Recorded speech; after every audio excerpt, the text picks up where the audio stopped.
Hi, Hello, how are you? Nice to see you, Robert. Very nice to see you. Everything is okay? Yeah, everything's okay. How about you? Yeah, very good. Ruth, thank you very much for approving the last project. They are so excited about this. It's a pleasure. So happy to be helpful. Seven more schools joined the network where they will benefit from the knowledge and know-how the Benjamin Roughman project is producing. So it's all about helping the kids. Yeah, no, absolutely. Very much. It's amazing. Enjoy the call with the guys. So thank you very much for your time. It was very, very important for us to have something recorded, a conversation with you to hear more about Benjamin Roughman, and so we can share your knowledge, experience, and we can share everything with our schools and the staff here. It means a lot to us.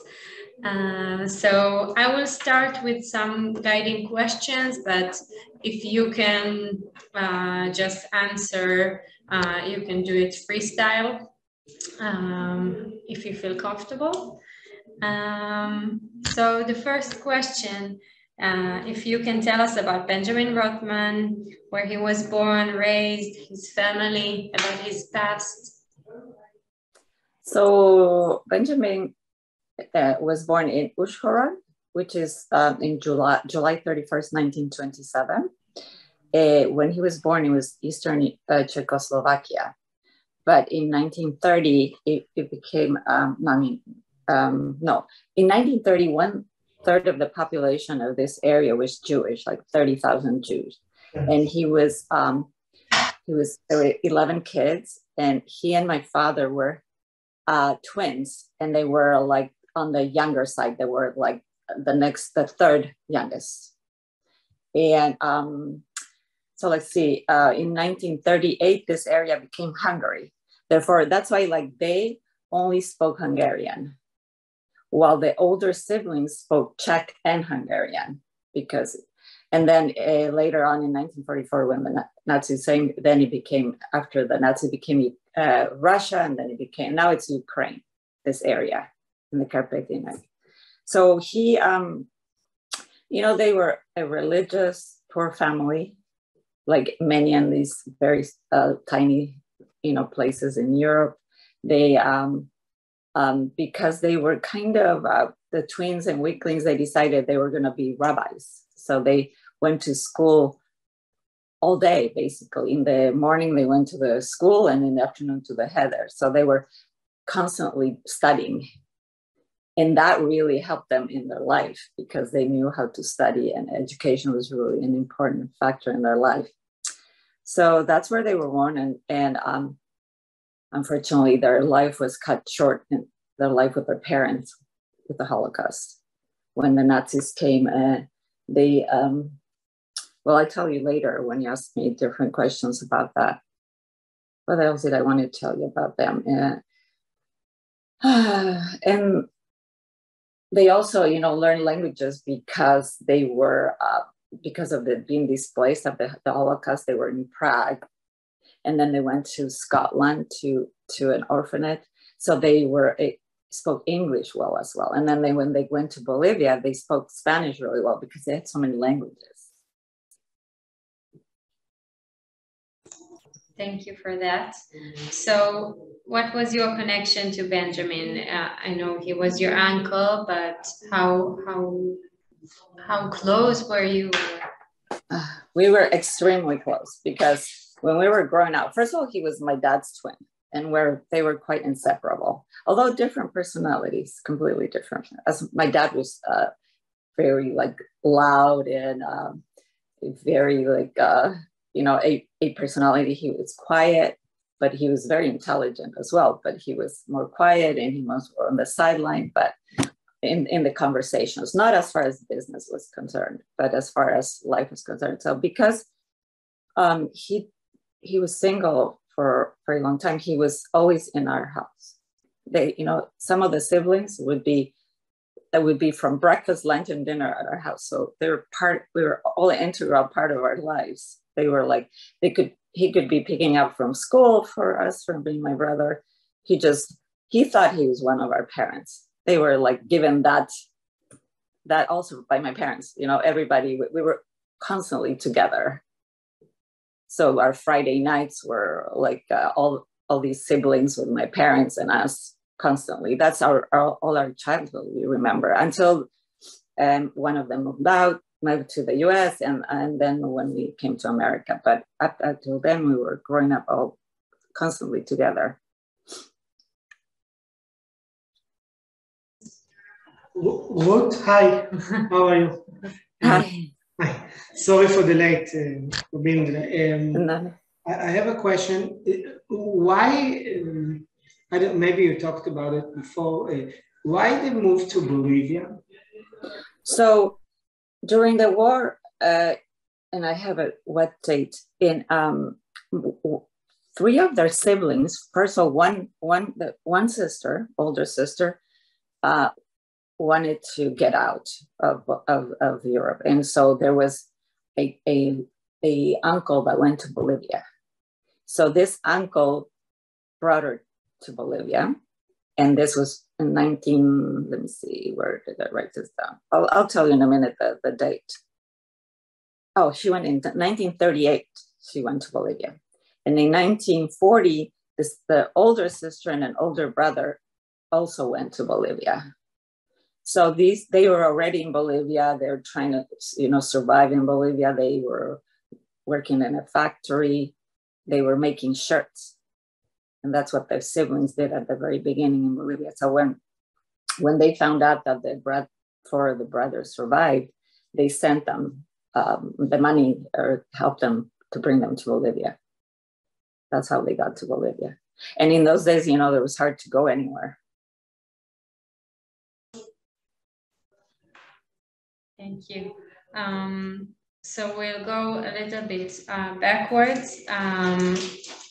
What do you know about Benjamin and Leopoldo's experience in the Holocaust before they moved to Bolivia? So they didn't talk about it at all at their home, but you could tell in their way of life how they were affected, but they didn't talk about it at all. Not till much, much later did my uncle write this book that somebody helped him write about the stories. And this uncle talked in schools, but before then we didn't know anything. And everybody had the same story, so nobody wanted to talk about it, But you could tell, that it obviously had affected their lives because they had,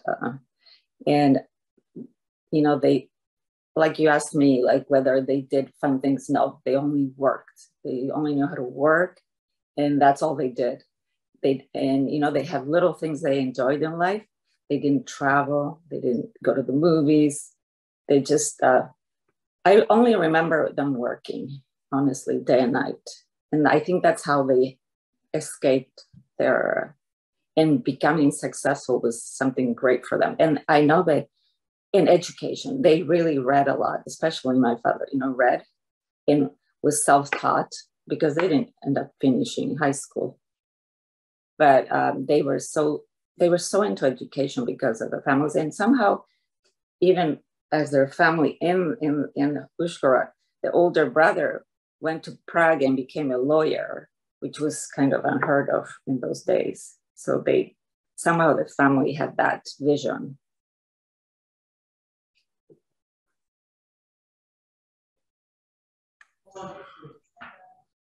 Okay.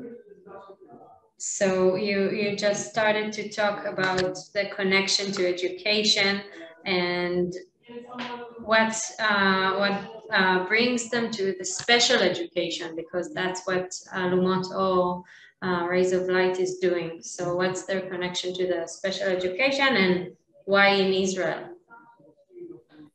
So when they were older and they had all this fun, money, my uncle, between the siblings, they decided, like, what are they going to do? Because, they decided, they helped him form this foundation. My father was very, very helpful in this situation.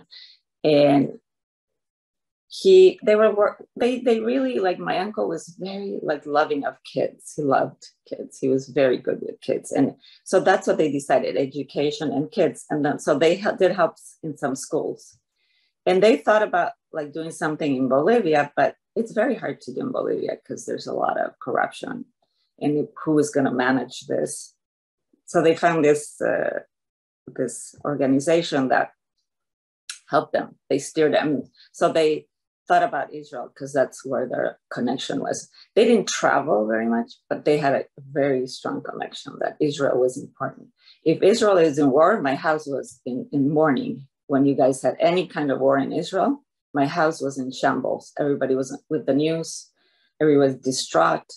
So Israel was the very main focus of their lives, the survival of the state of Israel. So when they thought, why not Israel? And you know, autism just became, because there was a opportunity. But you know what, I was reminded by my brother how my uncle, all his employees loved him. He was very kind to them. So, and there was this employee who we didn't know them that he was an autistic child, but we now know he was because of what we've learned. And he used to, you know, then they just kept him home, but he used to be very nice to his family, so we think that's, you know, all the connection came with family later, thinking this would be a good legacy for him. Amazing. And you know, with the Holocaust, like, I know how much they like suffered in the because of later, if you wanted to hear, like when they got to, first they were in a ghetto when the Nazis came, and then they were sent in like cattle cars to Auschwitz. And immediately his parents were killed and two sisters. And they were sent to work. And Benjamin and him, they worked in the coal mine. So, and they also were part of the death march, but they barely made it. And they were liberated in Theresienstadt. But like there was two, like my dad and one sibling, Frank, they saw each other. And they didn't know that Benjamin was there, but Benjamin was very ill with typhoid. And somebody confused my dad, they were very looked alike. And that's how they found out Benjamin was also there. And that's how the three of them reunited. But they suffered inhumane things, but they didn't really want to talk about it. But they were affected. They were very not social, very, somber. They had lots of issues in life, but it didn't affect their working life at all.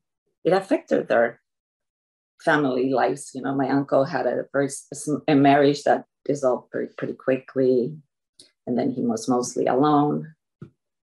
And he does have a daughter who he never connected with. He didn't connect very much. So we don't have, the siblings didn't create that connection with the other, because you asked about the families. There's a lot of family, but the siblings the ones in Bolivia stayed together and that's it. They never had any connection with the other family members that were in all the parts of, there's a lot in Israel, but we don't know anything about them. Ruth, yes? Because they were identical twins, did they treat him in a special way in Auschwitz? Because there's a lot of story from my grandfather about Joseph Mengele and, about all the experience in twins. So yeah, thank God, no, they did not. And, they were older, I guess they were 17 maybe. And they also, because they were from Hungary, they came to the war, later. So maybe that's why, because they ended up being like a year and a half or something. Like, I haven't heard. I don't think so. Their younger sibling might have suffered more, but he really shut down. His name was Jaime. And he really shut down the Holocaust. He really did not want to talk about it at all. So we feel that he really suffered. He had something happen to him, but we don't know. Never talked about it. Didn't want to talk about it. I can understand why. So Is there a story you remember that explains who Benjamin was as a person? If you can tell us a little bit about what was his day-to-day life beyond the public figure that we all know? His day-to-day was, I tell you, simple man. He had some stomach issues, so he ate very simply. He only ate chicken, potatoes. So he was a very simple guy. He, we remember from him how the uncle, the younger one, the Jaime, he was an entertainer, comedian, kind of a personality. And uncle, all we remember is Uncle Benjamin laughing his heart out. All the jokes, whether they were appropriate or not, that's another story. But he was, he just, and seriously, went to work, ate simple, and worked a lot. He didn't travel. I think he went to Israel once when he was very young, but I don't know because I wasn't, I was too young. I don't remember him doing anything different, but he loved watching soccer, for sure. In Bolivia, every Sunday afternoon, the professionals play. And he would, either my dad or him would take us every Sunday afternoon. And I would tag along, not necessarily watch the game, because they would buy me all the junk that you could buy in the place, to eat. But that was only like entertainment, like that he loved. And when my brother was playing soccer, when he was young, he would be at every game, at every opportunity to be there. He just really enjoyed that. And other than that, they were worried about Israel. They talked about Israel, and that's all I can remember. Nothing like work. All I remember is them working, going to their, to their places of work and spending time with them there. So, like at the beginning, when they came from the war, they were working in a factory, cutting shirts. But then one of the brother that had gone before, he was very good with radios, fixing things. So this is how they started, like fixing radios. And Benjamin also got really good at that. And that's how they imported radios, and then they started importing other things and selling them, Then they made a small company. And then later on, my dad separated. My uncle, he decided he wanted to be independent because he was always like the shadow of my dad. So he wanted, no, I want to be my own. And he took off because he made a really good business where he sold tires and bicycles, tires for bicycle, for motorcycles. It became a really big business for him. So they were across the street from each other in their businesses, but each one had an independent. And that worked for him. He really needed that. He wanted to be separated. And he took off, he did really, really well. He was very proud of, his accomplishments. Ruth, I remember our last call, when we talked and we decided to have this interview, you talk about you asked me what do you want me to say about Benjamin, about your uncle, and I remember we talked and you said that he had, like, in the daily life, he had some kind of problems or something that he deals with, maybe because of the Holocaust, some, I don't know if it's called mental disease or something else. It was like depression. You said, I remember that he suffered a lot, so. Both my dad and him, my uncles, they all suffer from some sort of depression. But, we didn't know then, but it was probably PTSD that they call today.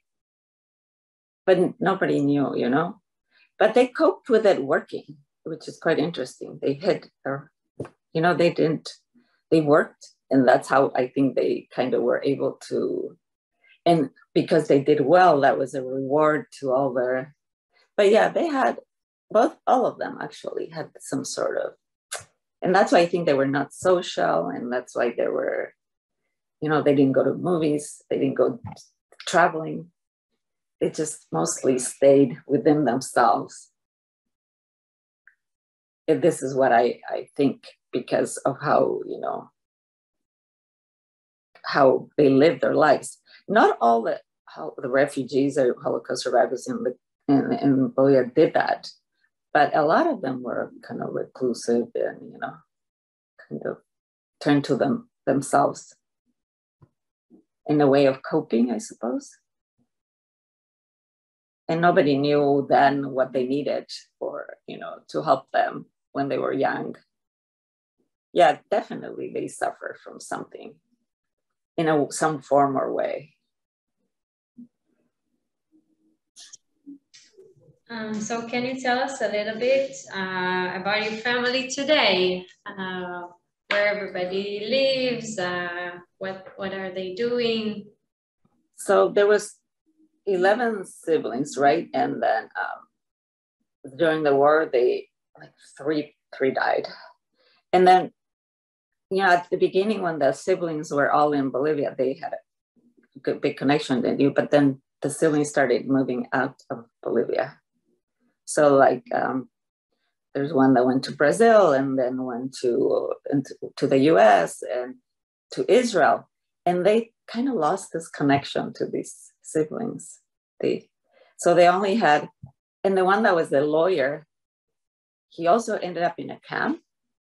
But then when he got out of the camp, he ended up going to Prague because he wanted to be a politician, because he was a lawyer. And so he dabbled with politics a little bit until that didn't go so well. And so then he came to Chile. So they had a connection a little bit because he used to come to Bolivia. But otherwise, it basically was us, Uncle Benjamin, this Uncle Jaime, but then he went to the US to live. And me and my brother, because there is other kids, but they were one in Venezuela and then to Israel. So, and if the parents don't make the connection, the kids don't make the connection. You know how it is. There's a very large family. One of the sisters in Israel, they're all religious, but we don't know anything. So we, in our families, my uncle was passionate about me and my brother, what we did. And, that's all he cared about. And our kids, and he was very, very into our kids. And so that was his life. He did have some other relationships in Bolivia, but that was too complicated. And we didn't get involved because my dad didn't want to know anything.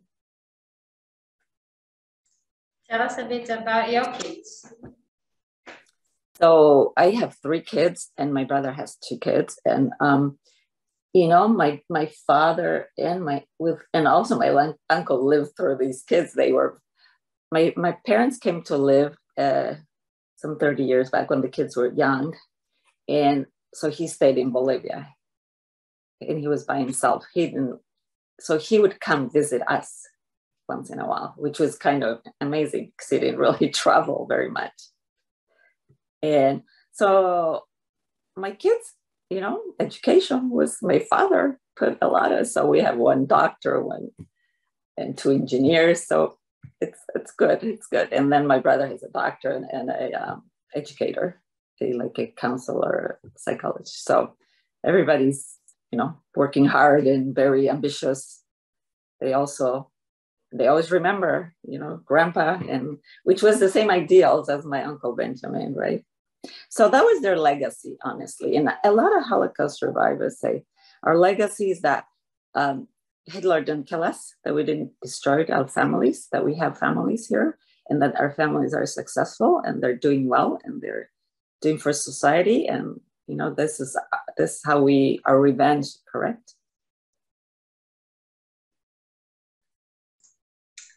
What would you like us to tell the Benjamin Routhman students in all of our schools about Benjamin, and how do they honor his memory? So you want to tell them that look at a person that survived such atrocities.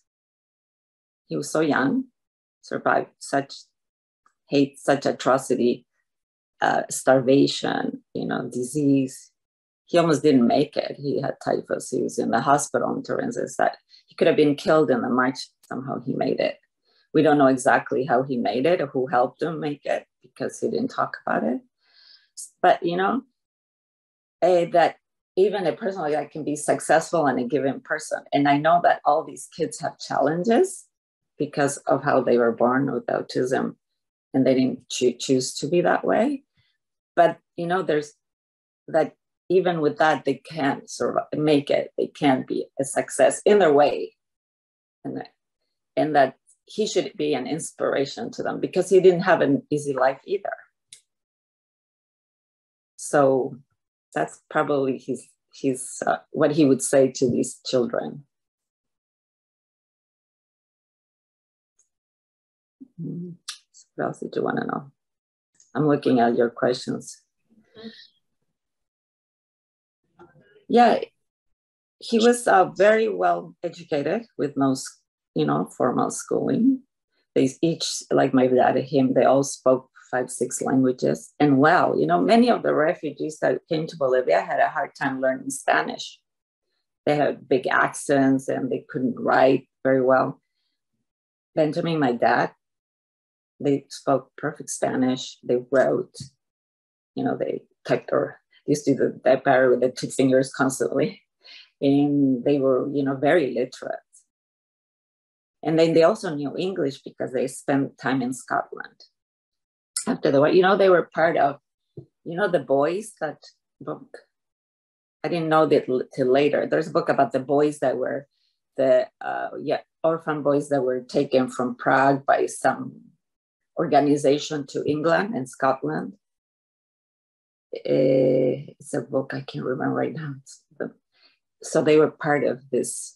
Somehow they made it. They were like a little overage, but they made it, and they were in the third group of kids that were taken from Prague to Scotland.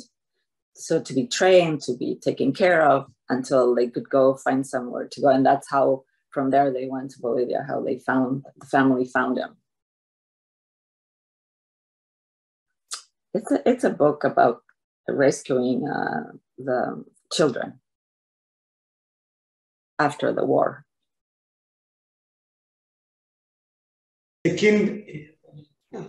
While you talked, Ruth, I'm looking at Google about the Prague for London. It's called the Kinder Transport Operation from 500 kids. That was during the war, but then after the war, there was like some organization that was taking like children to that would survivors, but to give them a life, give them like some education. And they were part of that group of kids. In fact, there was one woman, she's still alive here, who, when my dad met at this Holocaust surviving group, and she had also been there. And there's a picture, she had the same picture my dad had of this airplane taking these kids to Scotland, because she had been in Scotland also as a survivor. I think I have a lot for myself. I have a last question that I want to ask.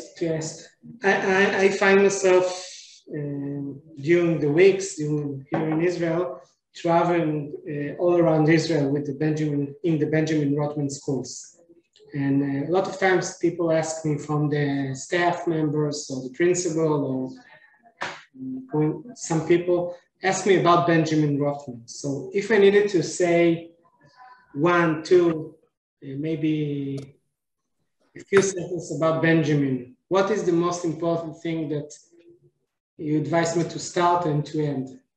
Just to say, besides of giving them the whole, the whole story. Who was he? If you were in my place, what will you say? Well, I would say that, that in spite of suffering, like in the Holocaust, he was such a kind man. He was a very gentle, kind man. He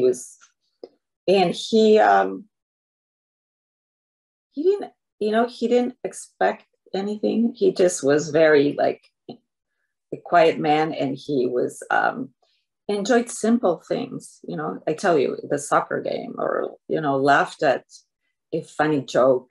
He was just, I mean, not saying that he wasn't affected by any means, because he had difficult with social, you know, in his life. But even that, he endured, he made it. Look how well he made it. He's helping all of you kids. And he has, you know, and he was there, and he made it through this horrible period of time. And just a gentleman, very kind, his employees adored him, really, really kind man. I mean, at the end of his life, he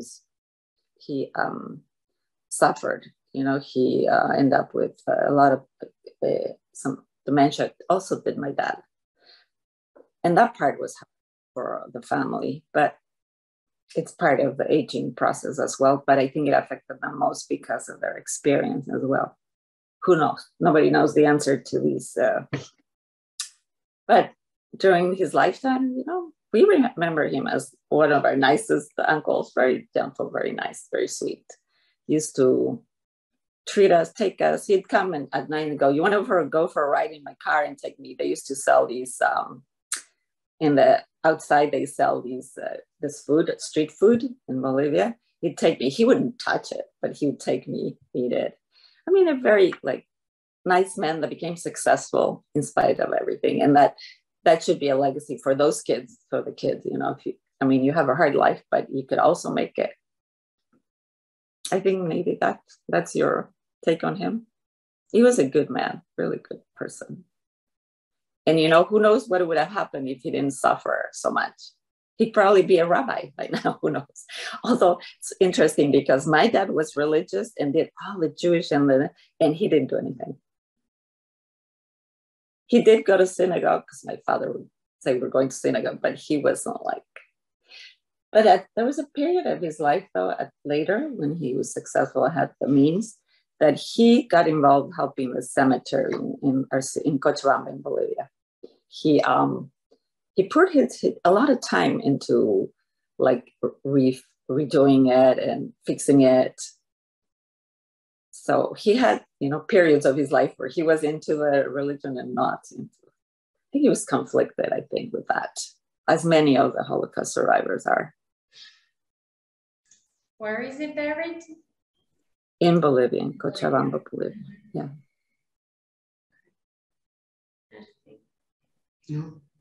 Is there any? You know, the cemetery is quite big there. I mean, there's more people buried than there are alive at the moment in Bolivia. But there's still a little small tiny community that I keep in touch with. Yeah. Wow. Is that answer what you could say? Yes. Of course. Mm. I needed that information. Mm-hmm. Okay. After everything, he was, as you said, a gentle, nicest, funny, that enjoyed the simple things in life. So very simple. I mean, he didn't require very much at all. He did.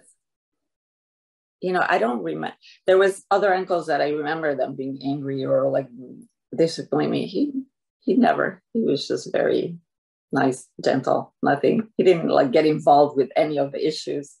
He always stayed on the sideline and, you know, laughing at the jokes or not getting too involved.